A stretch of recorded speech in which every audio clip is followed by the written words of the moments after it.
The topics and opinions expressed in the following show are solely those of the host and their guests and not those of W4CY Radio, its employees, or affiliates. We make no recommendations or endorsements for radio show programs, services, or products mentioned on air or on our web. No liability, explicit or implied, shall be extended to W4CY Radio or its employees or affiliates. Any questions or comments should be directed to those show hosts. Thank you for choosing W4CY Radio.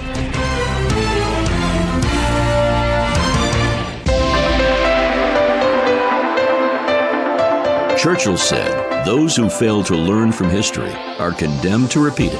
Kevin Hallinan believes that certainly applies to business. Welcome to Winning Business Radio, here at W4CY Radio. That's W4CY.com. And now, your host, Kevin Hallinan.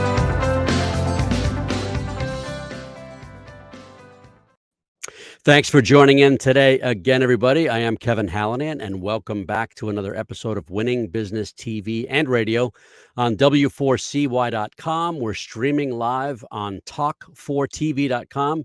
And of course, we're on Facebook, and that's at Winning Business Radio. Of course, we're also available in podcast after the live show on as many platforms as you can name: YouTube, iHeartRadio, Spotify, Apple, pretty much wherever you listen to your favorite podcasts, we're there.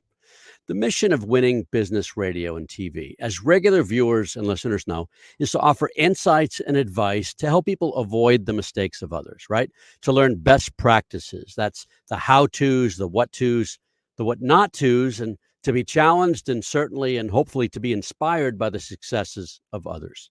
But, you know, virtually every successful person that I've ever talked to has had some form of failure in their lives and careers. Listen, I say it every week. We all have to get our knees skinned once in a while. I'm just driven to keep those scrapes from needing major surgery.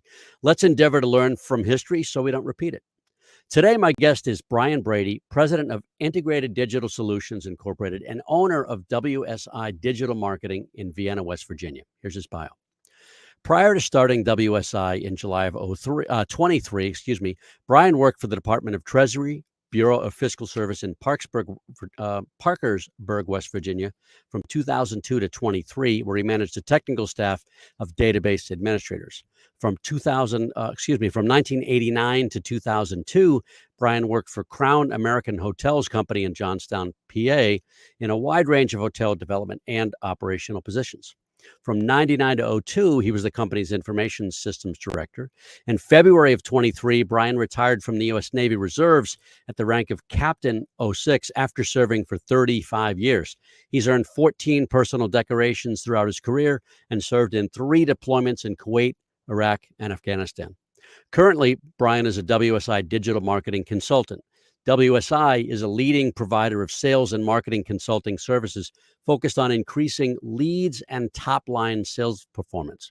He's at his best when helping business owners and executives understand how to take advantage of social media technologies to support their business objectives. His ideal clients are those that know they need to engage in social media but struggle to see how to use it in their business. He's a graduate of Penn State University and holds a master's of business administration from Bristol University, Bristol, Tennessee. Brian and his wife, Tammy, are natives of Johnstown, Pennsylvania. They have one son, Brian Jr., who's married, and they have 3 children, McKenna, age 9, Carter, age 6, and Brooklyn, age 4.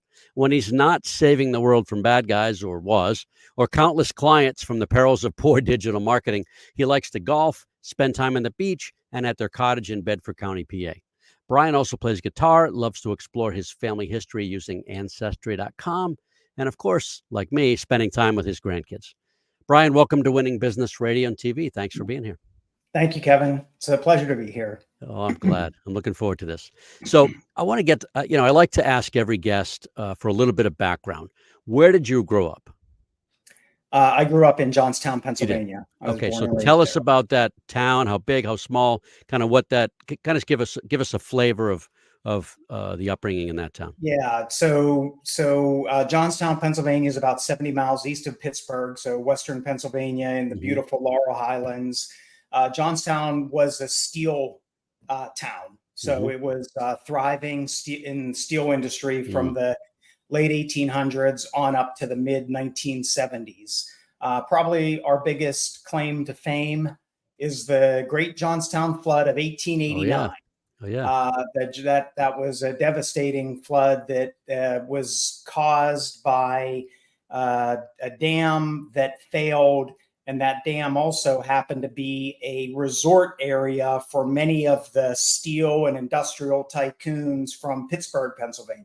So they built this beautiful resort on this beautiful lake, Wow. and without being too controversial, they just didn't quite maintain it the way they should have, and the dam failed, and it wiped out the town of Johnstown in Wow. 1889. Wow. So, Yeah, it's pretty famous. it is, yeah. There were two subsequent floods, 1936 and 1977, and I grew up in the downtown area of Johnstown, and so I survived or lived through the 77 flood. Wow. So, yeah. A lot of businesses affected, homes affected. Yeah, in 77, I want to say there were a couple hundred people, unfortunately, that were killed in that flood due to different, all sorts of different reasons. Wow. Really was the last nail in the coffin of the steel industry in Johnstown. And then, probably for a lot of small towns in that same time frame, that was about when the growth of suburban shopping malls started to become very strong. And, our little downtown area with our 2 department stores and many other boutique, shoe stores and clothing stores just, virtually died. Yeah. So, yeah. I can see that. So what were your early interests, like as a young guy? When I was a kid, I mean, again, growing up in those days was just so kind of carefree, just getting out on your bike and riding with your buddies. And, my dad would whistle on the front porch when it was time to come home for dinner. We knew it was time to get home. And my mother had a bell. Yep. Yeah. Yeah. So those types of things, just being a kid, played a little bit of baseball when I was a kid, and, but mostly just kind of running around with my buddies and hanging out, on our bikes and things like that. That was as a child. Yeah. Yeah. Where did you develop the, affinity towards accounting? Well, let's see. So when I went to Penn State, right. I start my original goal was to go to law school. Okay. And I thought, probably like a lot of law students do, like the most complimentary undergraduate degree for law school was political science. Mm-hmm. Well, I took my first political science course, and I can't remember if I didn't like the instructor or if I just didn't like the topic, and maybe it was the instructor that just didn't make the topic great. And I changed my major, immediately dropped that political science class. And I chose like a business degree, I guess, maybe with aspiration of law school, probably advised that an accounting degree is also a complementary degree, for law school. So I chose accounting as and that was probably like my freshman year of college. I got it. Yeah. All right, we're going to back up a little, or maybe it's in that time frame. Maybe it's not. Tell us about your wife, Tammy. It's a little bit after that. So Tammy and I met in Johnstown. We were working at a restaurant, just a mom and pop owned restaurant. She was a waitress there, and I had a little part-time job tending bar. Oh, yeah. And it was one of the better restaurants in Johnstown, Pennsylvania. It was a seafood restaurant, if you can believe it or not. But I'll tell you what, if you ever talk to anybody that had a crab cake at Surf and Turf Inn in Johnstown, Pennsylvania, they will tell you that it is probably one of the best crab cakes they ever had. Wow. The chef / owner just had a fantastic knack for preparing, all sorts of good seafood and things like that. He used to go to Pittsburgh to a wholesale fish market to pick up his seafood. So we met there. I'm glad she's not here, because it was probably around like 1986, I think, somewhere in that time frame. So after I graduated from Penn State. Cool. Yeah. And so tell us about Brian and his family. So my son is 33 years old. Yep. His wife, Kayla, he and his wife, Kayla, have 3 children. They live not too far from us. We live in Vienna, West Virginia. They live in Parkersburg, West Virginia. He's a general manager at a Hardee's restaurant in Parkersburg, West Virginia. It's like one of the few Hardee's in this area that's open 24/7. So it's a pretty high volume place. And he's the general manager there. He started at Hardee's. He's worked his way from the ground floor literally up to general manager Very cool. with the organization that operates those restaurants. And the three kids, 9, they're 2 years apart. So right now they're 9, 6, and 4, but by August they'll be 9, 7, and 5. And they're just a lot of fun to have around. So, no kidding. I'm with you there. We have 2 so far. So yeah. All right, let's take a look at some of your previous positions. Crown American Hotels, you were there for quite a while. And you've had various roles. And the reason I want to take you there is just to see how to show people how you kind of progress, what your background is. We'll talk about Treasury, we'll talk about the Navy a bit, and then we'll certainly dig into what you do now. But talk about that first couple of roles, the internal auditor to the GM of the hotel. Yeah, so I'll go back even a little bit further than that, if you don't mind, Kevin. No, yeah. My first, I guess the other thing as a kid, I always had a paper route, so I probably started working when I was like, 10, 11, 12 years old, having a paper route. But on my 16th birthday, and that was, what happened, I was supposed to go to, with my high school buddies, we were supposed to go to like a lake and have fun and goof off at a lake. But like I got stood up. My friends never picked me up. But on that day, it was my 16th birthday. And that didn't happen often. That was just yeah. So, on my 16th birthday, I got a call from the hotel, one of the hotels that Crown American owned. And it's like a block and a half from my house. I applied for a busboy position, and I got hired on my 16th birthday. And cool. So it's the company that Crown American owned and operated. At that time, it was a Sheraton Inn in Johnstown. And I just loved it. It was my first real paid job. It was at a great hotel. I got to learn so much and work with so many great people and work for so many great hotel managers that are just really customer service oriented and really like just cut my teeth in the hospitality industry there. So, all through high school, then busboy. I think one summer I worked in the kitchen because I had like a fascination with food. That's the other, story. Like, at one point, I really wanted to go to culinary school because of the experiences I was gaining at the hotel. But I only wanted to go to one, Culinary Institute of America, and that was like too probably unaffordable, very expensive. So I never pursued my culinary education. So worked there through high school, probably came back and worked summers through college. And then sure enough, in 1989, I guess it was. Well, actually, I started working there probably in like also about the time I met my wife, 87. I was a night auditor at the hotel. So if anybody knows about hotel, night audit is 11 p.m. to 7 a.m.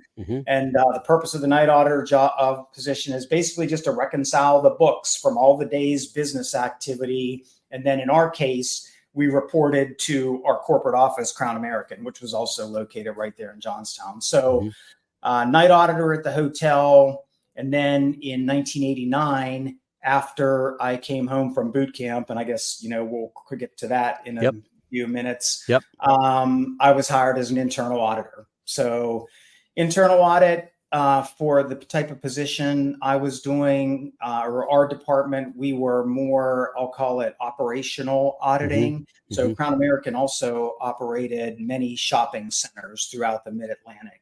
And so we would, a lot of times we would go to the corporate offices of some of the major retailers to audit their sales activity that they were reporting to us, because there's a percentage rent category. So there's a base rent, and then for X amount of dollars over a sales threshold, there's a percentage rent. So we would audit their sales reporting. We also went out to the hotels and did operational audits. We would do cash counts.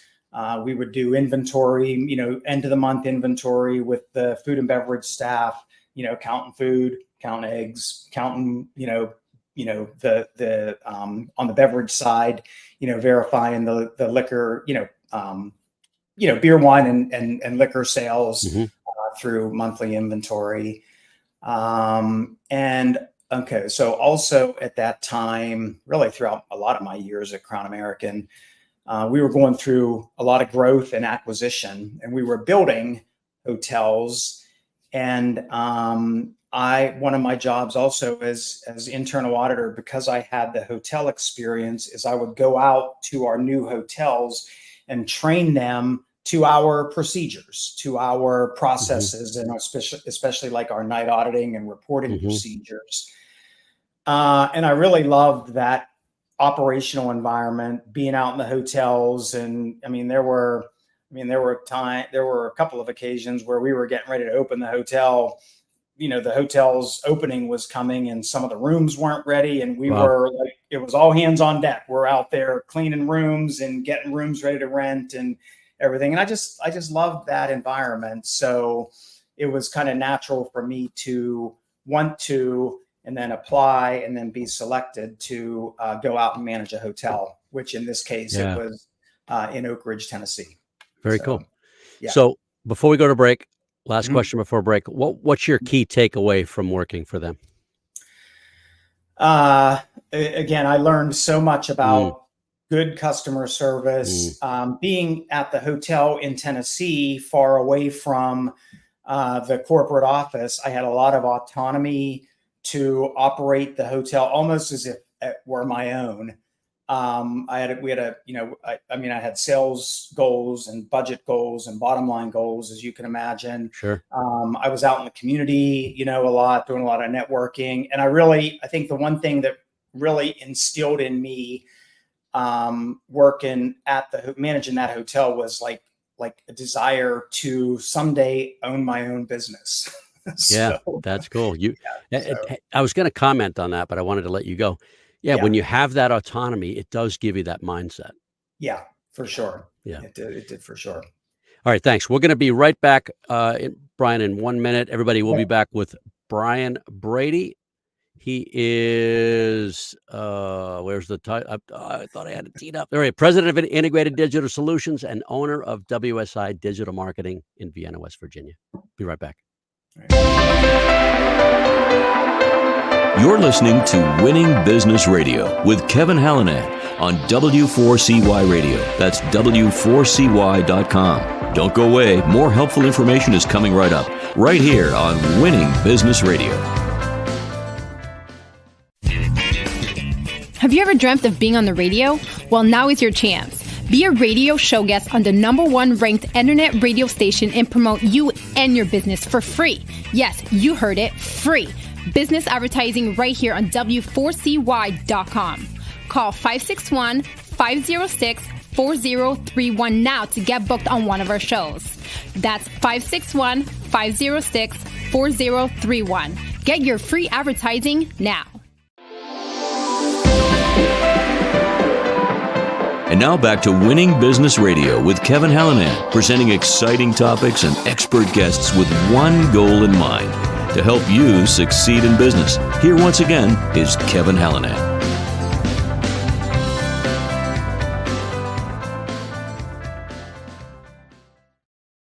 All right, we're back with Brian Brady, President of Integrated Digital Solutions and owner of WSI Digital Marketing.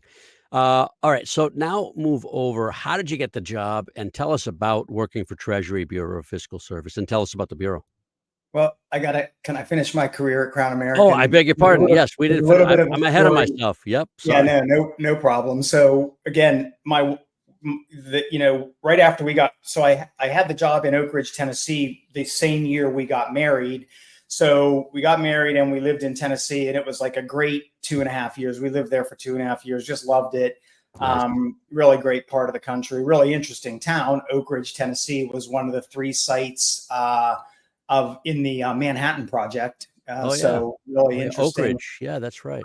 Oak Ridge, Tennessee. So, we became pregnant like in 1992. My wife became pregnant, became expecting. And there was an opportunity to take a position back at the corporate office back in Johnstown.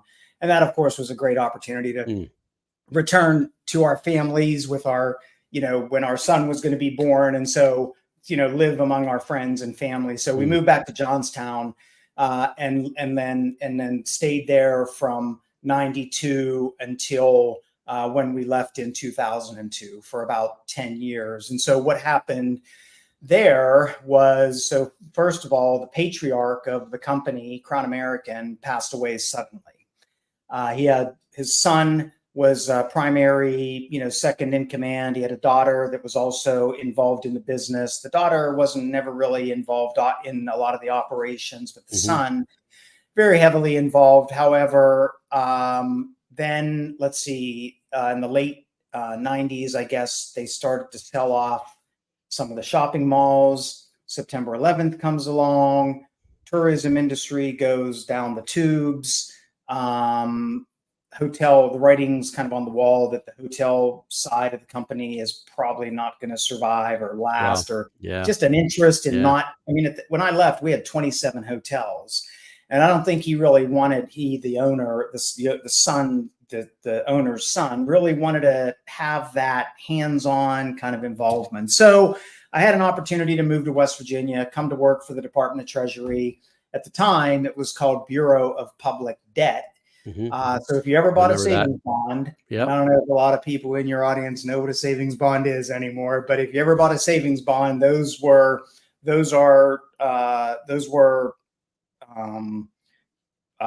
issued. Thank you.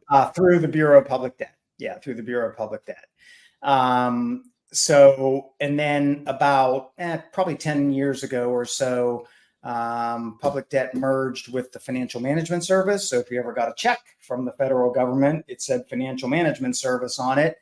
And those two bureaus merged to become the Bureau of Fiscal Service. Their mission, so the mission of the Bureau of Fiscal Service is primarily all federal payment activity, all federal debt collection activity. And what a lot of people don't even realize, I was talking to somebody last week right here in Parkersburg, didn't even realize, all the Treasury auctions for the industrial, commercial and industrial securities, personal securities, all that happens here in Parkersburg, West Virginia. So the T-bill auctions, the Treasury auctions happen a couple of times a week. Those are all run right here in Parkersburg, West Virginia. I never really worked in that side of the bureau. I always worked in kind of the information system side. And so you mentioned, I managed a staff of database administrators, DBAs. And so my staff supported, many of the applications that Bureau of Fiscal Service and also other Treasury bureaus and even other non-Treasury government organizations. We supported applications really across a lot of federal government. So just out of curiosity, do aid payments to countries or NGOs, do they go through there as well? Let's say, Congress approves an aid package. Is that where that goes through? I don't think so, Kevin. I don't know for sure. Sounds to me like that would go through Department of State. I think the USAID is a subordinate in Department of State, but all other federal payments come through our bureau. Now, the payment management service actually is located in Kansas City. But again, it's all part of Kansas City, Missouri, but it's all part of Bureau of Fiscal Service. Most recently and most significantly during the pandemic in 2020, remember there were a lot of aid checks going out to certain categories of citizens. I can't remember if everybody got a payment of some sort. And everybody did it at one. Based on family size. So all those payments came through, were organized and managed through the Bureau of Fiscal Service.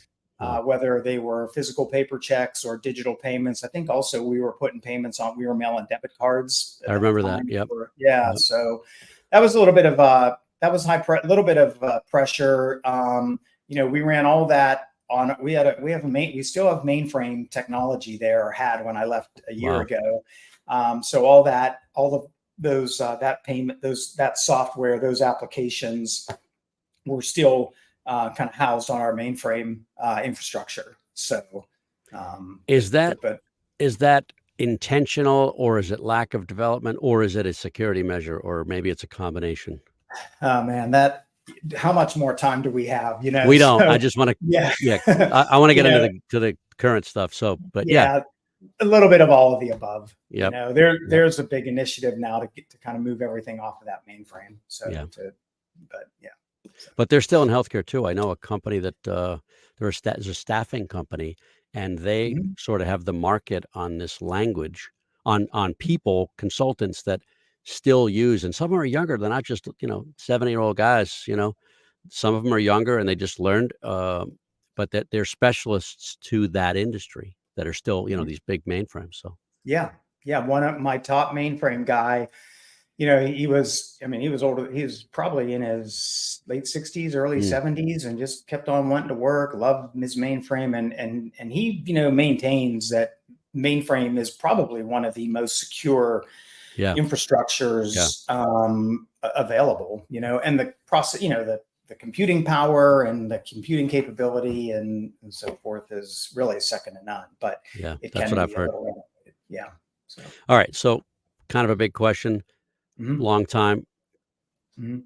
Couple of the best lessons learned from that From experience Treasury, from Treasury. from um, well, I was a manager. I managed a staff for most of my time there, and being in, I mean, it's just really important to, treat your staff like people, I've always felt like I was, um, a servant type of leadership Mhm, style. mhm, And I would always try to give my employees as much autonomy again as possible to operate and make decisions on their own, within our framework or within mhm, our mhm. parameters. But Yeah. that was probably one of the biggest lessons learned, Kevin, is just kind of honing the leadership side of, part of my background. So So that's a good segue to your Navy career.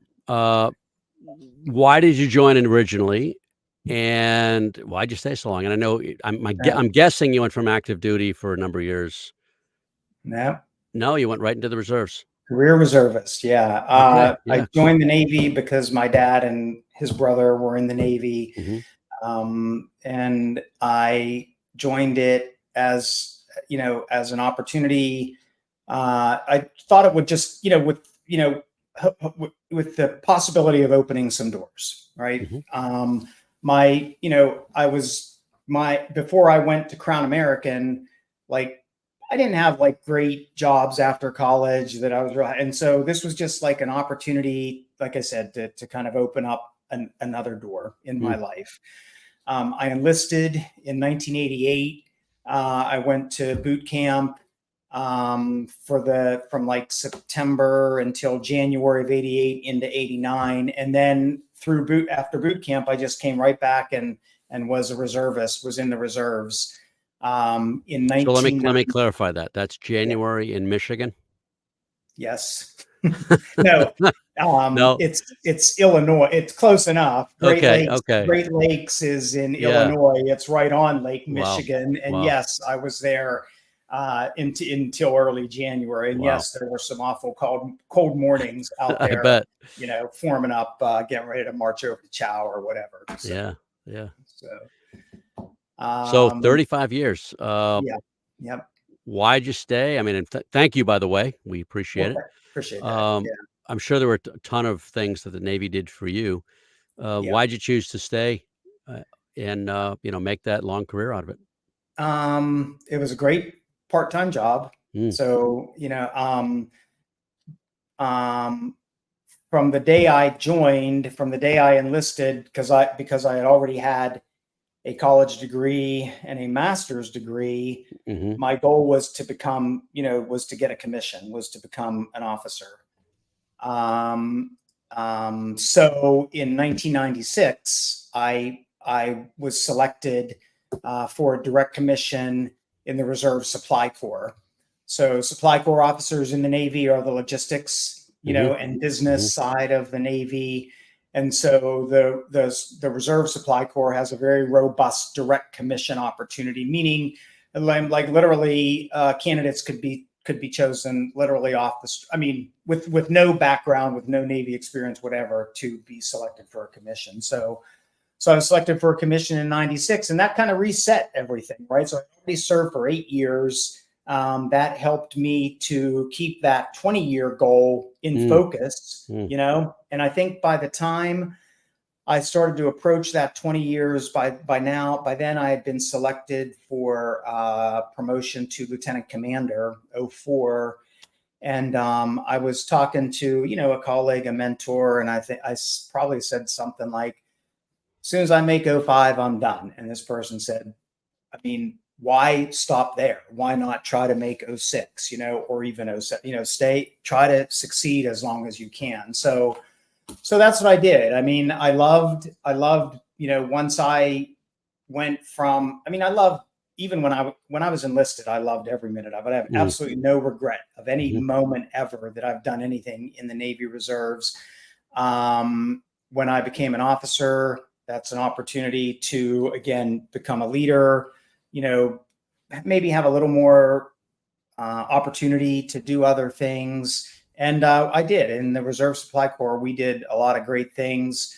I've been around the world, you know, for different things, whether it's annual training, you know, my 2 weeks or 3 weeks of training, or deployments. I've been around the world, and I've never regretted a minute of it. So, and yeah, so then, yeah, like you can only stay, like, so at age 60 is mandatory retirement. And so I punched out last year. Well, again, thank you. We appreciate it. And that's part of who you are. All right. We're going to take a break right now. Everybody, we'll be back with Brian Brady of WSI in just about a minute. All right. You're listening to Winning Business Radio with Kevin Hallinan on W4CY Radio. That's W4CY.com. Don't go away. More helpful information is coming right up, right here on Winning Business Radio. The YP.com website is your local search engine. If you're looking for a good restaurant, it can help you find the right one nearby with ratings and reviews. Or if your car breaks down, you can use the YP app to find the closest repair shop. Or maybe you're just looking for something to do on a Friday night. Well, it has great local coupons for all sorts of things in your area. No matter what, when, or where, if you're looking for something, YP Local Search can help you find it. So go to YP.com or download the app to search local, find local, and save local. And now back to Winning Business Radio with Kevin Hallinan, presenting exciting topics and expert guests with one goal in mind: to help you succeed in business. Here once again is Kevin Hallinan.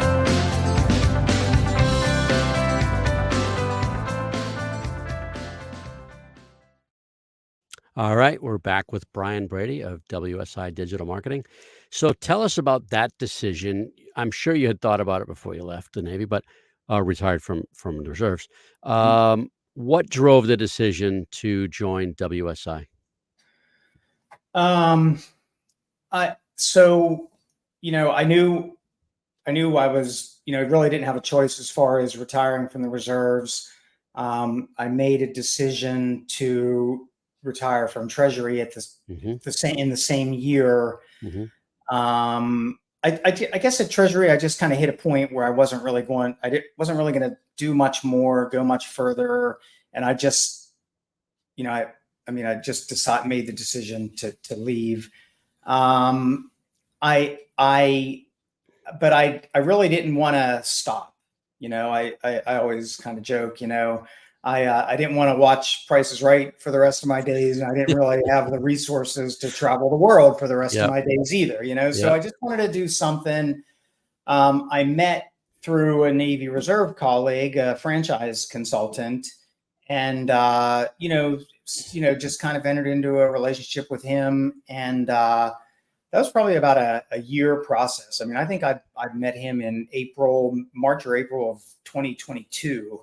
And made my decision to purchase WSI in 2023. So WSI it's a franchisor, but WSI itself is a global digital marketing agency, and they sell opportunities or have opportunities for people like me, solo entrepreneurs or solopreneurs, I think is the new term, to own and operate their own business. And so I went through a couple of different iterations with the franchise consultant. The first couple of opportunities we talked about were kind of home services types of businesses, but more traditional franchises where you have like a geographic, area or a territory that you're assigned to. And because of where I live in West Virginia, it's not a very densely populated part of the country. And so in order to achieve the size and the demographics of the territory that some of these other companies were looking for, it was just a huge territory. It would have been involved probably a 2-hour radius from where I live, all directions. So a lot of ground to cover in those types of businesses. So we kind of went back to the drawing board, and he presented me with a few opportunities that were more along the lines of like consulting. I think my short list was this was WSI and like an IT services firm. Even the IT services, you still had that territory and that a lot of ground to cover. With WSI, my choice was either like a state franchise, a national franchise, or a global. And so I chose a national, so I can work with anybody in the United States, and I don't have that geographic restriction. That geographic, I don't really need that concentration, so I can work with anybody in the country. So, and it was more of a, I could work from home. I didn't really need or establish a home office. I didn't really need a brick and mortar, and that was another one of my criteria with purchasing a business. I didn't really want brick and mortar. I know I talked about leadership a little bit ago, but I didn't really want employees initially. And so WSI was just a great fit. So, and for the audience, WSI has the engine. It's the back end. In many franchises, it's here's how you run the business. Now go for it, right? WSI is still a partner with you guys. They have that whole, they call them suppliers, that all the folks that have the skills, the capabilities, and are often companies themselves, but are vetted and, under that umbrella of relationship with WSI. So you have a whole bench to pick from. And it's really an awesome setup as I see it. That's right. I've known about WSI and worked with WSI as a provider, as one of those suppliers. Sales training, as you know, is what I bring to the table there. But I've met some cool people, but I really like the structure, the way they've set it up. So let's talk about the work that you do. So digital marketing, right? Yes. Tell the audience, what the heck is it? I think people generally know it's that internet thing. No, it's I want you to be a little more specific than, it's digital marketing, because some people really don't know what that is. Yeah. So, we talk about how WSI has been around since almost 30 years now, since 1995. Yep. We were calling the internet the information superhighway back then. And so that was WSI, Al Gore. No, just kidding. Yeah. They identified a need and, an opportunity to help business owners navigate this new thing. And it just has continued on up until where we are today. And it's continuing to grow and explode. But in short, we work with business owners or other marketing executives that are frustrated or really uncertain about how to increase sales or compete in their marketplace. We work with business owners to get them exposed to advanced lead generation methods using digital marketing tactics like website design and development or content optimization, search engine optimization. Social media marketing is so important today. And again, not going anywhere. We also help with email marketing, just overall kind of lead nurturing. So those are the types of tactical, if you will, services and products that we provide in the digital marketing space. So tell us why and I know some will know this, but again, just to clarify, why is it important that content, how about I say? So we know that content on a website needs to be relevant, but it Yes, also needs to be carefully chosen for the search engines. Talk about that. correct. Yeah.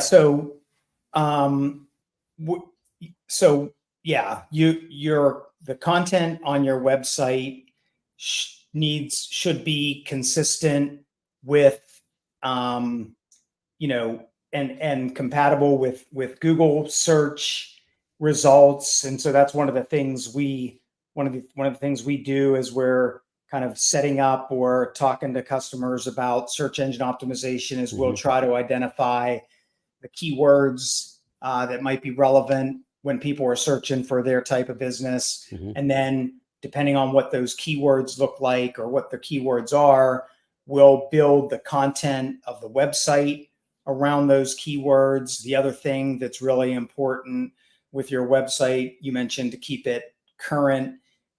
And one of the ways of doing that is by continual blog posting. Mhm. We help our customers with developing their blog kind of strategy, their blog posting strategy, or their calendar. All again, relevant to the keywords that are most applicable to them.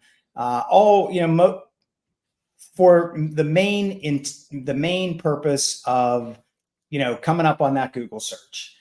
Some of the customers we work with are just sick and tired of their competitors getting ahead of them on the Google search. Yeah. So they'll Yeah. talk to us about how to move up on the Google search. And So you guys can run an audit, given permission, you guys can run an audit on that company's website and the way they go to market through online means, and mhm. really come back with a meaningful set of data. What does that data tell you? It can tell us how they rank, how their website ranks, like comparatively in their industry, Mhm. how they're with their domain. We call it domain authority, without Mhm. getting too techy. Yep. But what those numbers look like in their industry, for their particular type of business, we can show them how they stack up against their competition, Mm. which is very important. Yeah, to your point In earlier, why they're lower in the search rankings than a competitor. Exactly. Yeah. Yeah. Yes. Yeah. And then, numerous other kind of analytical types of, results and data. We can help customers understand what their web presence kind of looks like. So, small companies, medium-sized companies, even big, huge companies don't manage a lot of this stuff themselves. Why not? So I'll start with small Yeah. companies. I mean, with small companies, many times it's just a very small staff. And if they're a printing shop, let's say, Yep. they're focused on managing their printing business, or a law firm, for example, maybe just Yeah. a small law firm, single lawyer, or maybe a couple of partners. Mhm. I mean, they're probably working 12 hours a day in the legal profession. They just Right. don't have the time or the expertise to focus on digital marketing or to do their own digital marketing. Mhm. So those are ideal, customers of ours, because we can step in and help them and become their digital marketing partner, while they're taking care of their core business. Medium-sized companies, so medium and larger sized companies may have the capability in-house, depending on the marketing staff, what the background is of the marketing staff. We can work with marketing executives to help augment their digital strategy, or to help them implement their digital strategy. We can work with marketing executives, or even in medium or larger sized companies, to actually develop a digital strategy that'll help them. We like to say, we'll say, rather than shooting and then aim and then shoot. So you could spend a Yeah. fraction of your marketing budget to develop a strategy before you, implement all sorts of tactics that may or may not be beneficial for you. I love that analogy. Yeah. Shoot, then aim. Yeah. But that's what, I mean, I've never used that term, but I love it. That's what I've seen companies do a lot, Mm-hmm. right? Somebody gets it Mm-hmm. stuck in their brain. They got to do a certain thing without really the evidence that that's the right thing to do, Mm-hmm. right? And then here's a layup. Why not just set it and forget it? Well, we touched on it earlier. It requires, it's continual optimization, continual, management of your content, making sure your content's current, making sure you're speaking to your audience, things in terms of items that are relevant to your audience today, to your target market today. So it's an ongoing management type of process. And the fact that Google changes all the time and maybe all the time is an overstatement, but often, right? Yeah. The dreaded algorithm, Mm-hmm. the Google is changing, their algorithms, their, their kind of back end processes to, again, keep up with what customers are looking for Mm-hmm. how businesses connect with their customers. Google's making changes all the time. And it's important to have a partner like us to understand what's going on there to help optimize your front end. Yeah, it would be near impossible for someone who's not a digital marketing expert to understand all that. And I don't mean to belittle anybody. I'm just saying it changes all the time. You guys are in the business of keeping up with that and making sure you're taking advantage of the latest and greatest. So another reason, right? Who is your ideal client? I don't mean by name, but describe what that looks like. Yeah, I kind of touched on it a little bit ago. So anybody that's really not happy with their current digital marketing partner or their website, they might want to just overhaul their website. Maybe it's been out there for a while and it needs refreshed. I'm working, a lot of people ask me, well, what vertical are you working in? I don't really work in a specific vertical right now. However, I do several of my clients are in the professional services area, insurance, bookkeeping and tax preparation, real estate. Those are good clients to have, especially insurance and bookkeeping are really good, ideal clients for me.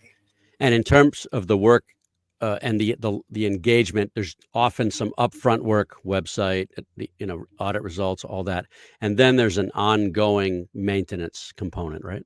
Yeah. Yes. Cool. Yeah.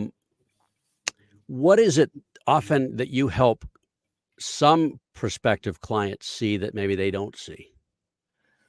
The thing that, I talk to prospects all the time about their Google business profile and the importance of maintaining that and, engage. That's like the perfect spot to engage with your customers outside of your website. That you're a business, especially a small, medium business, the Google business profile is the key to their local presence, their local online presence, their local search presence. That's where their customers go to put their reviews, good or bad. So I talk to prospects all the time about the importance of engaging with the people, your customers that are out there giving you reviews. Again, good or bad. Learn how to handle those bad reviews, knock on wood, if you get a bad review or two. Learn how to handle and engage with those customers. And that seems like the one thing that I talk to most of my prospects and clients about pretty regularly. All right. Last question. Believe it or not, it is time to wrap up. What is the best way for people to connect with you? I noticed the contact information you put in the crawl. I did. I put my email address, b.brady@wsiworld.com. I'm on LinkedIn. Brian Brady, WSI search would probably get you to my profile on LinkedIn. And then or the WSI World website /Brian-Brady. I didn't put that in the crawl, but that's all right. That's right. Well, this has been fun. Thank you so much. I know you're busy. Thanks for taking the time to be here. It's been great having you on the show. Thank you. Thank you very much. You're more than welcome. And thank you, everybody, for watching and listening. This is a show about business and business challenges often. If you've got concerns about the growth of your company, feel free to reach out to me on Facebook or LinkedIn at Winning Business Radio, or you can drop me a note. One of my many email addresses is kevin@winningbusinessradio.com. Our company's Winning Incorporated. We're part of Sandler Training. I always say we develop sales teams into high achievers and sales leaders into true coaches and mentors. We're not a fit for everybody, but hey, maybe we should have a conversation. Thank you to our producer and engineer, Juan, for another job well done. Juan, thank you so much. Be sure to join us next week, Monday, June 24th. We're going to do it all again. Thank you, Brian Brady. Until then, this is Kevin Hallinan. You've been listening to Winning Business Radio with your host, Kevin Hallinan. If you missed any part of this episode, the podcast is available on Talk4 Podcasting and iHeartRadio. For more information and questions, go to winningbusinessradio.com or check us out on social media. Tune in again next week and every Monday at 4 p.m. Eastern Time to listen live to Winning Business Radio on W4CY Radio, W4CY.com. Until then, let's succeed where others have failed and win in business with Kevin Hallinan and Winning Business Radio.